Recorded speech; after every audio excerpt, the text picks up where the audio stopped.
Oui, effectivement, on est en 2024 et on arrive enfin effectivement à une parité, des athlètes,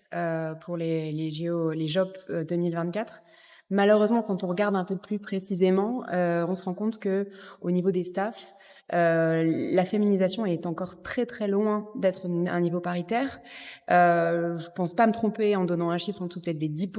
je parle de vraiment de coachs en chef, hein, qui sont féminines. Alors qu'on voit que chez nos voisins, en fait, d'autres pays déjà comment sont à l'œuvre, notamment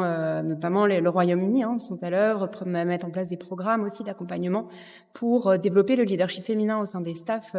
des équipes olympiques et paralympiques. Donc c'est un gros chantier encore à mettre en œuvre, mais qui en fait fait écho aussi à une problématique paritaire aussi au niveau de la gouvernance sportive et des structures de pouvoir sportif qui sont loin d'être assez féminisées. Je donnais les chiffres tout à l'heure, mais effectivement, sur les plus de 200 ACNO aujourd'hui,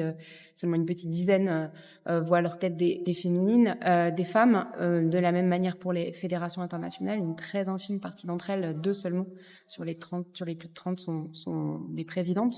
Donc effectivement, ça pose question sur attention que la parité ne soit pas l'arbre qui cache la forêt quelque part et que derrière on ne se drape pas dans une forme d'hypocrisie avec cette parité et qu'au contraire, en fait, on continue à œuvrer à la féminisation globale des structures de pouvoir sportives pour que eh bien la féminisation du sport soit une réalité.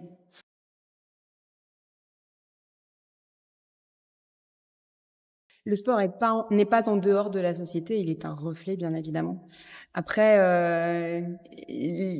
l'idéaliste que je suis et la raison pour laquelle aussi je suis engagée dans le monde du sport, tant en tant que chercheuse, mais aussi en tant que réelle actrice, consiste à se dire que en fait le sport a la puissance de faire changer les choses. Alors effectivement aujourd'hui on y retrouve les formes d'inégalité, les formes d'oppression, les formes de violence que l'on retrouve dans d'autres domaines de la société.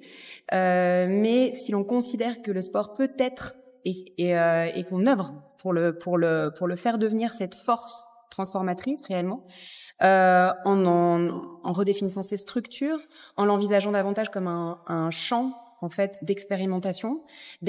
relationnelle, comme j'en ai parlé aussi tout à l'heure, notamment à travers le parasport, qui est selon moi un champ d'expérimentation énorme, qui peut faire bénéficier toutes les strates déjà du sport de manière générale, du sport valide para, mais aussi de la société, parce qu'il pousse à reconsidérer la relation au centre de la performance, la relation humaine, j'entends bien, la relation aussi à l'environnement, à tisser des liens beaucoup plus forts, à redéfinir aussi les liens qui nous unissent à notre écosystème.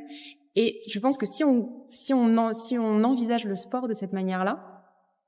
il y a des chances pour que le sport, oui, puisse être un élément moteur de transformation.